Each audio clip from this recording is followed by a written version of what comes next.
स्वागत है दोस्तों। आज के मुख्य समाचार में आज देश और दुनिया से कई अहम और बड़ी खबर आ रही है। बात करेंगे हर खबर पर विस्तार से। झुकूंगा नहीं, मौत की सजा भी स्वीकार। ईडी की पूछताछ के बाद बीजेपी पर जमकर बरसे अभिषेक बनर्जी। एक और बड़ी अपडेट, गुजरात चुनाव से पहले सीएम केजरीवाल ने किसानों को दी बड़ी गारंटी। एमएसपी को लेकर किया बड़ा ऐलान। वहीं अगली बड़ी खबर में आपको बताएंगे केंद्र एजेंसियों की छापेमारी को लेकर रार तेजस्वी ने बीजेपी पर दागे सवाल। एक और बड़ी अपडेट, आप सांसद संजय सिंह ने एलजीवी के सक्सेना पर लगाए गंभीर आरोप। इसी के साथ अगली बड़ी खबर में आपको बताएंगे राहुल गांधी की भारत जोड़ो यात्रा में राजस्थान के 9 नेता शामिल। प्रदेश में 3 जनसभाएं करेंगे राहुल गांधी। तो चलिए देख लेते आज की पहली बड़ी खबर। झुकूंगा नहीं, मौत की सजा भी स्वीकार। ईडी की पूछताछ के बाद बीजेपी पर जमकर बरसे अभिषेक बनर्जी। दरअसल दोस्तों, कोयला घोटाले की जांच का सामना कर रहे टीएमसी नेता और ममता बनर्जी के भतीजा अभिषेक बनर्जी ने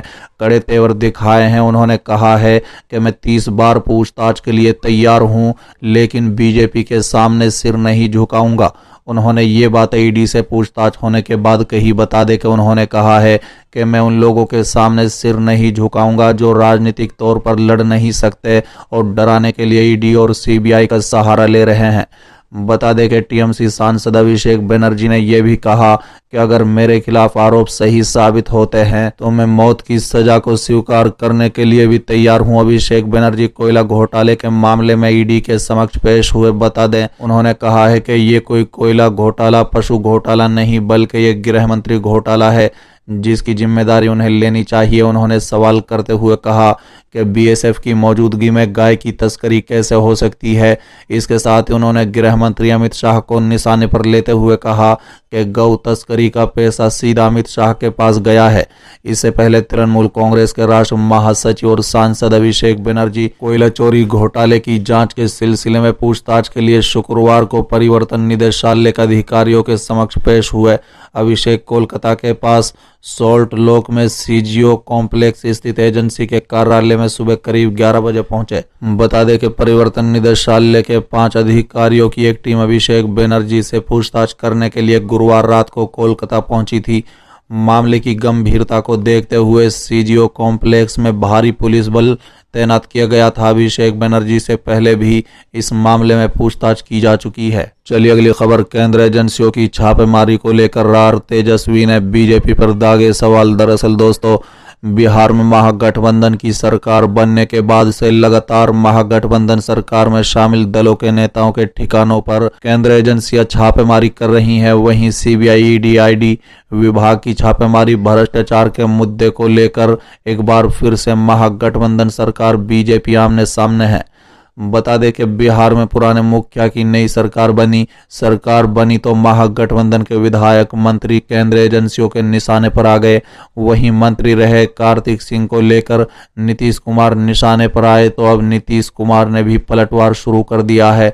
बता दें कि कार्तिक कुमार सिंह के इस्तीफे का सहारा लेकर नीतीश कुमार ने कहा है कि वो भ्रष्टाचार को बढ़ावा नहीं देते। वहीं तेजस्वी यादव ने भी तंज कसने में देर नहीं की। बता दें कि सीबीआई, ईडी, आईडी की छापे को लेकर तेजस्वी ने बीजेपी पर जोरदार हमला बोला। भ्रष्टाचार के मुद्दे पर सीएम नीतीश के बयान को बीजेपी ने तुरंत लपक लिया। बता दें कि बिहार के पूर्व डिप्टी सीएम बीजेपी सांसद सुशील मोदी ने सूबे के सीएम नीतीश कुमार पर डिप्टी सीएम तेजस्वी यादव को लेकर तंज कसा। वहीं दूसरी तरफ दानपुर कोर्ट में अपहरण के मामले में बिहार सरकार के पूर्व मंत्री कार्तिक कुमार की अग्रिम जमानत अर्जी खारिज कर दी गई है। यानी कि अब कार्तिक कुमार सिंह पर गिरफ्तारी की भी तलवार लटक गई है। बता दें कि बिहार में जब से महागठबंधन की सरकार बनी है तभी से बीजेपी लगातार सरकार पर हमलावर हो रही है। ताजा मामले में राज्य के पूर्व स्वास्थ्य मंत्री बीजेपी नेता मंगल पांडे ने हाल में मंत्रियों के बदले गए विभागों को लेकर महागठबंधन सरकार पर तंज कसा। उन्होंने कहा है कि बिहार में जंगल राज लौटने लगा है। ये बात मंत्रियों के विभाग बदलने के बाद प्रमाणित हो चुका है। चलिए अगली खबर, आप सांसद संजय सिंह ने एलजीवी के सक्सेना पर लगाए गंभीर आरोप। दरअसल दोस्तों, राजधानी दिल्ली में आम आदमी पार्टी और दिल्ली के उपराज्यपाल वीके सक्सेना के बीच चल रही जंग अब प्रधानमंत्री नरेंद्र मोदी की दहलीज पर पहुंच गई है। बता दें कि आपने शुक्रवार को नरेंद्र मोदी से अपील की कि वो कथित तौर पर भ्रष्टाचार में लिपित रहे दिल्ली के उपराज्यपाल को फौरन बर्खास्त करें। बता दें कि दिल्ली में सरकार की अगुवाई करने वाली आप ने पीएम मोदी से अपील करते हुए कहा कि दिल्ली के मौजूदा एलजीबी के सक्सेना ने खादी एंड ग्रामोद्योग आयोग यानी केवीआईसी में रहते हुए पद का दुरुपयोग किया और अपनी बेटी को मुंबई में खादी लॉन्च की इंटीरियर इंजीनियरिंग का ठेका दिलाया। इसलिए प्रधानमंत्री मामले का संज्ञान लें और एलजीबी के सक्सेना को फौरन बर्खास्त करें। दिल्ली में पत्रकारों से बात करते हुए आम आदमी पार्टी के राष्ट्रीय प्रवक्ता और राज्यसभा सांसद संजय सिंह ने कहा कि केंद्र सरकार को उपराज्यपाल वी के सक्सेना के खिलाफ बतौर केवीआईसी अध्यक्ष रहने के दौरान बेटी को कथित ठेका दिलाने में किए गए पद के दुरुपयोग के संबंध में कानूनी कार्रवाई की जानी चाहिए।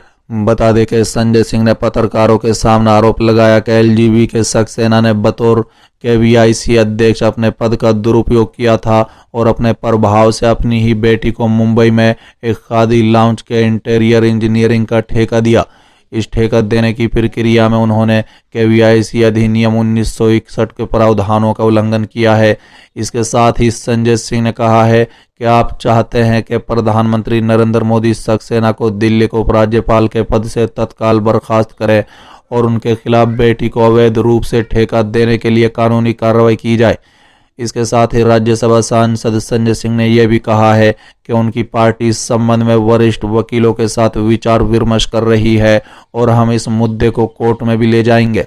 बता दें कि काफी तल्ख शब्दों में संजय सिंह ने कहा है कि एक बात सभी लोग समझ ले कि दिल्ली के एलजी अपने कुकर्मों से नहीं बच सकते हैं। हम इस मामले को जल्द से जल्द कोर्ट में ले जाएंगे क्योंकि उन्होंने केवीआईसी की अनुबंध की नियत प्रक्रिया का पालन नहीं किया था।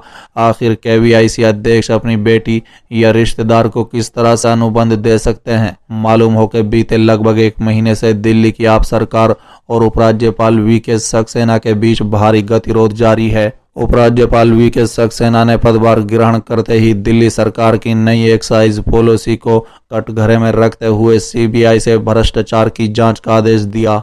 चलिए अगली खबर। राहुल गांधी की भारत जोड़ो यात्रा में राजस्थान के 9 नेता शामिल। प्रदेश में 3 जनसभाएं करेंगे राहुल गांधी। दरअसल दोस्तों, राहुल गांधी की भारत जोड़ो यात्रा में राहुल गांधी के साथ कन्याकुमारी से कश्मीर तक पद यात्रा करने वाले 117 नेताओं में 9 यात्री राजस्थान के होंगे। बता दें कि कांग्रेस ने इन यात्रियों को भारत यात्री का नाम दिया है। 7 सितंबर को शुरू होने वाली भारत जोड़ो यात्रा राजस्थान के झालावाड़, कोट, दौसा, अलवर जिलों से होकर गुजरेगी। यात्रा में राहुल गांधी के साथ कुल 117 नेता कन्याकुमारी से कश्मीर तक यात्रा करेंगे। बता दें कि भारत यात्रा के रूप में रहने वाले राजस्थान से श्रवण कुमार गुर्जर और अन्य नेताओं के नाम शामिल है। भारत जोड़ो यात्रा के राजस्थान में प्रवेश करने पर इस यात्रा के दौरान राहुल गांधी के साथ मुख्यमंत्री अशोक गहलोत, पूर्व मुख्यमंत्री सचिन पायलट, प्रदेश अध्यक्ष गोविंद सिंह डोटासरा समेत अनेक नेता साथ मौजूद रहेंगे।